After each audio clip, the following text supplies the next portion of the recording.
Hello everyone, good morning and जय Hind. Friends, स्वागत है आप सभी का एक बार फिर से मेरे YouTube channel the world affair GS में। फ्रेंड्स, 30 दिसंबर 2023 की डेली करंट अफेयर्स के इंपॉर्टेंट प्रश्नों के साथ शुरू करते हैं आज का यह वीडियो। बने रहिए अंत तक दोस्तों। ये रहा पहला प्रश्न। तो हाल ही में पश्चिम बंगाल पुलिस के नए पुलिस महानिदेशक और पुलिस महानिरीक्षक कौन बने हैं? तो दोस्तों, पश्चिम बंगाल पुलिस के डीजीपी और आईजीपी यानी पुलिस महानिदेशक और पुलिस महानिरीक्षक यह कौन बने हैं? तो है दोस्तों आईपीएस राजीव कुमार। 1989 बैच के दोस्तों आईपीएस अधिकारी हैं राजीव कुमार। इन्हीं को दोस्तों पश्चिम बंगाल का नया पुलिस महानिदेशक नियुक्त किया गया है।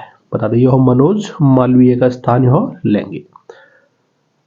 प्रश्न नंबर 2। तो हाल ही में भारतीय टीम के किस पूर्व क्रिकेटर ने वाईएसआर कांग्रेस पार्टी ज्वाइन की है? तो वाईएसआर कांग्रेस पार्टी को दोस्तों किस भारतीय टीम के पूर्व क्रिकेटर द्वारा अभी हाल ही में ज्वाइन किया गया? तो है दोस्तों अंबती रायडू, यानी अंबती रायडू। इन्होंने दोस्तों recently YSR Congress party join की है। बता दें, वह भारतीय क्रिकेट टीम के पूर्व क्रिकेटर रह चुके हैं। 37 साल के दोस्तों अंबती रायडू ने आईपीएल 2023 में दोस्तों चेन्नई सुपर किंग्स की तरफ से परफॉर्म किया था और आईपीएल 2023 का खिताब जीतने के बाद दोस्तों इनके द्वारा अंतर्राष्ट्रीय क्रिकेट के सभी प्रारूपों से संन्यास ले लिया गया था। वाईएसआर कांग्रेस पार्टी पूरा नाम क्या है? तो है दोस्तों Yuvajana Sramika Congress party, YSR CP. Andhra Pradesh के दोस्तों यह पार्टी और आंध्र प्रदेश के चीफ मिनिस्टर कौन है? तो जगन मोहन रेड्डी। उन्हीं के द्वारा दोस्तों अंबती रायडू को इस पार्टी में शामिल किया गया। प्रश्न नंबर 3। तो हाल ही में किस टोक्यो ओलंपिक की स्वर्ण पदक विजेता को टाटा मुंबई मैराथन के लिए अंतरराष्ट्रीय इवेंट एम्बेसडर नियुक्त किया गया है? तो 21 जनवरी 2024 को दोस्तों होने वाले टाटा मुंबई मैराथन के 19वें संस्करण के लिए किसको अंतरराष्ट्रीय इवेंट एम्बेसडर नियुक्त किया गया है? तो है दोस्तों कैटी मून। टोक्यो ओलंपिक में दोस्तों इनको स्वर्ण पदक इन्होंने जीता था, कैटी मून, जो कि 32 वर्षीय यूनाइटेड स्टेट की दोस्तों यह महिला खिलाड़ी हैं। इनको ही दोस्तों 24 जनवरी 2024 को होने वाले टाटा मुंबई मैराथन के जो 19वां संस्करण होगा उसके लिए दोस्तों इनको इवेंट एम्बेसडर नियुक्त किया गया है। तो आप ध्यान रखें नाम, कैटी मून। चौथा प्रश्न। तो हाल ही में किसे भारतीय जीवन बीमा निगम यानी एलआईसी के चीफ रिस्क ऑफिसर के रूप में नियुक्त किया गया है? तो दोस्तों एलआईसी के चीफ रिस्क ऑफिसर कौन नियुक्त हुए हैं? उनका नाम है एस सुंदर कृष्णन, यानी एलआईसी भारतीय जीवन बीमा निगम। तो इसके चीफ रिस्क ऑफिसर जो नियुक्त हुए हैं एस सुंदर कृष्णन। तो हाल ही में एलआईसी ने अपना नया कार्यालय कहाँ खोलने का ऐलान किया है?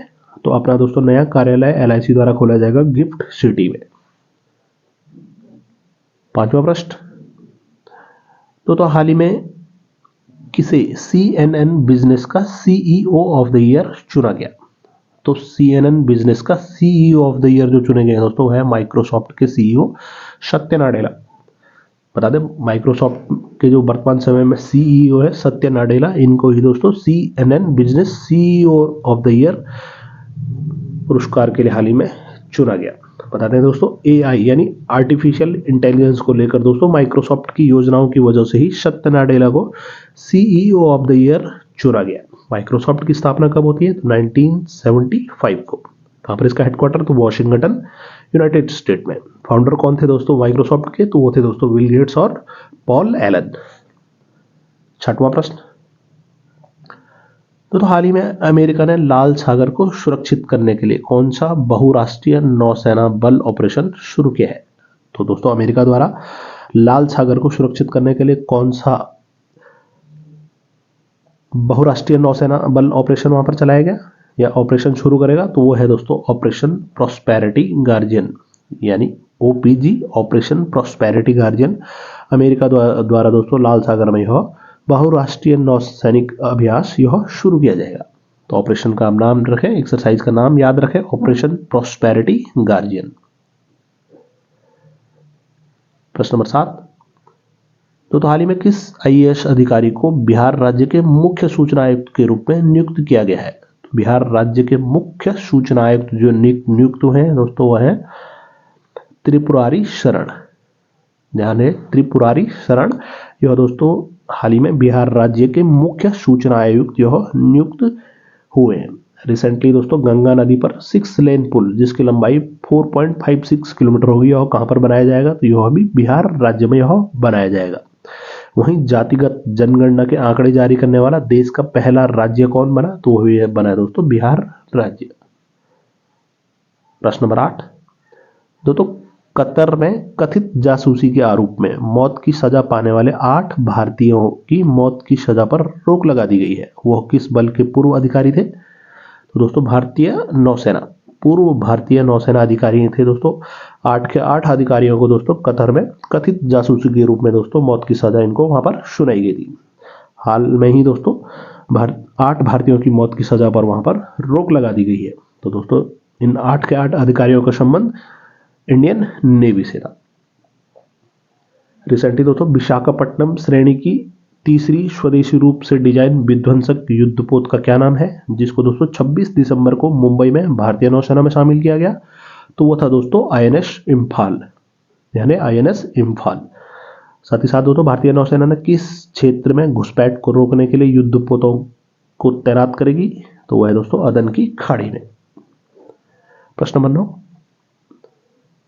कौन दोबारा 3 साल के लिए HDFC बैंक के गैर कार्यकारी अध्यक्ष नियुक्त होंगे? तो दोस्तों दोबारा 3 साल के लिए HDFC बैंक के गैर कार्यकारी अध्यक्ष जो नियुक्त होंगे उनका नाम है दोस्तों अतनु चक्रवर्ती, यानी अतनु चक्रवर्ती हो फिर से 3 सालों के लिए दोस्तों HDFC बैंक के गैर कार्यकारी अध्यक्ष नियुक्त होंगे। HDFC की स्थापना कब होती है? तो वर्ष 1994 को, 1994 को। हेडक्वार्टर कहां पर? तो मुंबई महाराष्ट्र में दोस्तों इसका हेडक्वार्टर है। चेयरमैन कौन? तो अतनु चक्रवर्ती। वही CEO कौन है? तो उनका नाम है दोस्तों शशिधर जगदीशन। प्रश्न 10वां, दोस्तों इसरो ने हाल ही में रॉकेट, विमान, उपग्रह, भवन आदि सहित विभिन्न प्रकार की संरचनाओं का परिमित तत्व विश्लेषण करने के लिए किस सॉफ्टवेयर का निर्माण किया है? तो इसरो द्वारा दोस्तों कौन सा सॉफ्टवेयर डिजाइन किया गया है जो कि रॉकेट, विमान, उपग्रह, भवन आदि सहित विभिन्न प्रकार की संरचनाओं का परिमित तत्व विश्लेषण करेगा? तो उसका नाम है दोस्तों फीस्ट, FEAST। पूरा नाम क्या है? तो finite element analysis of structures software. यानी फीस्ट सॉफ्टवेयर को अगर पूछा जाए किसके द्वारा, तो वो किया गया है दोस्तों ISRO, Indian Space Research Organisation द्वारा ही दोस्तों इसको निर्मित किया गया है। बता दें इसरो रिसेंटली दोस्तों ब्रह्मांड के रहस्यों को उजागर करने के लिए इसरो कब एक्सपोसेट पोलरीमेट्री मिशन को लॉन्च करेगा? तो वो करेगा दोस्तों 1 जनवरी 2024 को ही।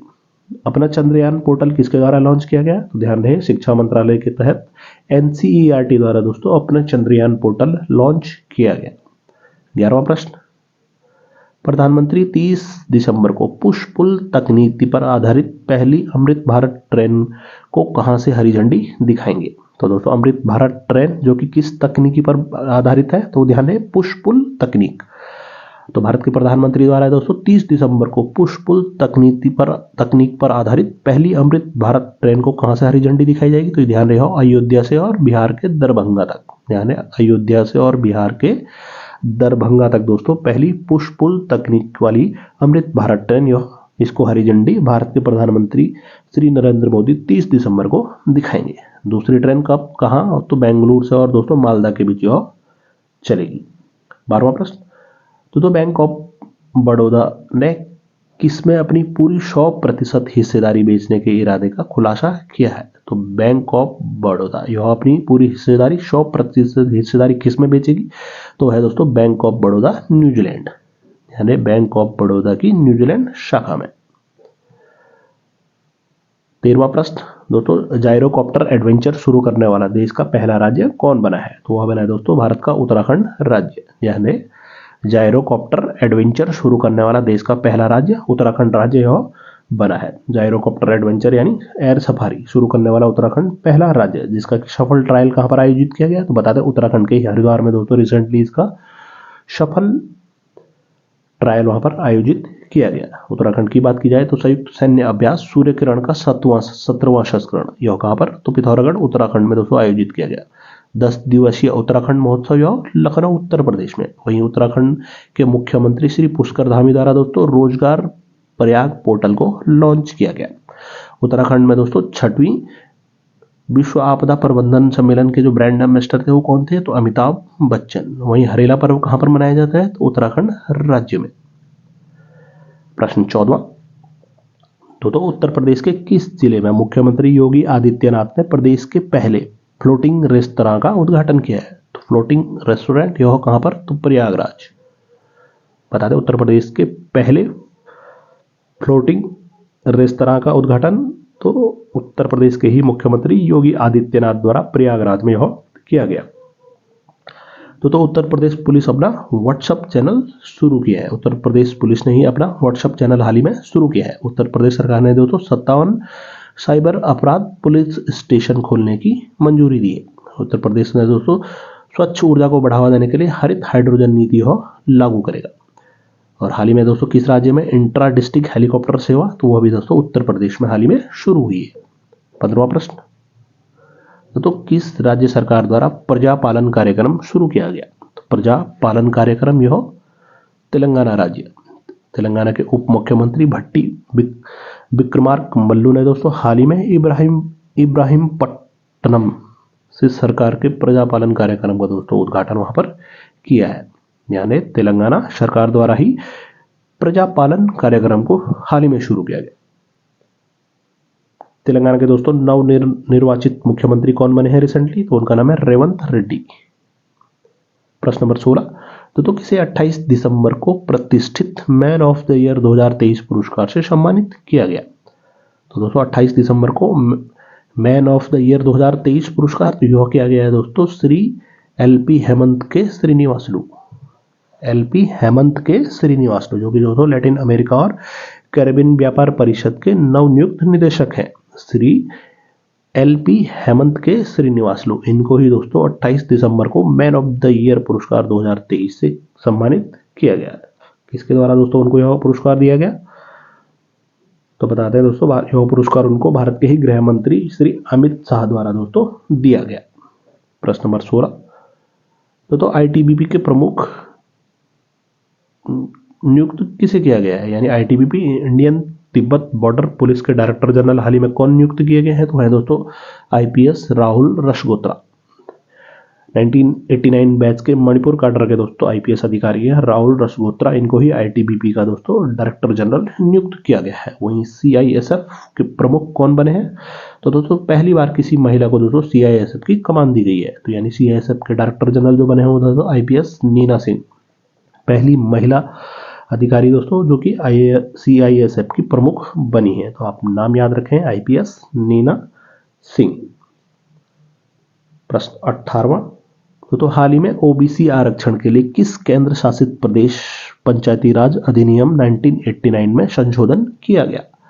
तो वो कौन सा केंद्र शासित प्रदेश है जहां पर दोस्तों OBC आरक्षण के लिए पंचायती राज अधिनियम 1989 में संशोधन किया गया? तो है दोस्तों जम्मू कश्मीर केंद्र शासित प्रदेश। बता दें जम्मू कश्मीर के दोस्तों उपराज्यपाल मनोज सिन्हा के नेतृत्व में प्रशासनिक परिषद में जम्मू कश्मीर पंचायती राज अधिनियम 1989 में दोस्तों संशोधन को दोस्तों वहां पर मंजूरी दी गई है। पंचायती राज दिवस कब मनाया जाता है? तो ध्यान है 24 अप्रैल को। प्रश्न 19वां, तो हाल ही में जारी QS सस्टेनेबिलिटी रैंकिंग में किस यूनिवर्सिटी को शीर्ष स्थान प्राप्त हुआ है? तो दोस्तों कनाडा की टोरंटो यूनिवर्सिटी को दोस्तों QS सस्टेनेबिलिटी रैंकिंग में पहला स्थान हाल ही में प्राप्त हुआ है।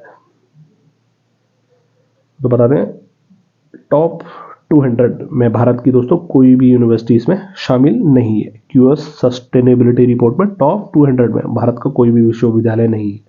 बता दें भारत की जो पहली रैंकिंग है वह दिल्ली यूनिवर्सिटी या दिल्ली यूनिवर्सिटी भारत की तरफ से वह शीर्ष स्थान पर है, जिसका कि कौन सा स्थान है? तो 220वां स्थान इस QS सस्टेनेबिलिटी रैंकिंग में है।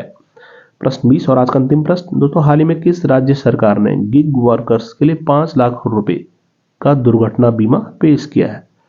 तो दोस्तों गिग वर्कर काम के बदले भुगतान के आधार पर रखे जाने वाले कर्मचारियों को ही गिग वर्कर कहा जाता है। तो गिग वर्कर के लिए 5 लाख रुपए की दुर्घटना बीमा राशि पेश की है दोस्तों तेलंगाना गवर्नमेंट ने। ध्यान है, तेलंगाना के मुख्यमंत्री रेवंत रेड्डी ने दोस्तों 23 दिसंबर 2023 को ही गिग वर्कर के लिए 5 लाख रुपए दुर्घटना बीमा राशि का वहां पर ऐलान किया है। दोस्तों 30 दिसंबर 2023 की करंट अफेयर्स के होते हैं इंपॉर्टेंट प्रश्न, तो आपके लिए पिछली वीडियो से ये रहा प्रश्न। तो आपको बताना है दोस्तों, हाल ही में विश्वविद्यालय अनुदान आयोग यानी यूनिवर्सिटी ग्रांट कमीशन ने किस डिग्री की मान्यता को रद्द कर दिया है? तो आपके सामने दोस्तों ऑप्शन है पीएचडी, बी लिब, एमफिल या बैचलर ऑफ टूरिज्म। तो इस प्रश्न का उत्तर आप कमेंट सेक्शन में जरूर लिखकर बताएं। वीडियो की पीडीएफ आप दोस्तों मेरे Telegram channel current affair by word affair GS से भी डाउनलोड कर सकते हैं। उम्मीद करते हैं आपको ये वीडियो पसंद आया होगा। बहुत जल्दी मिलते हैं अगली वीडियो के साथ, तब तक के लिए बाय बाय, टेक केयर, जय हिंद।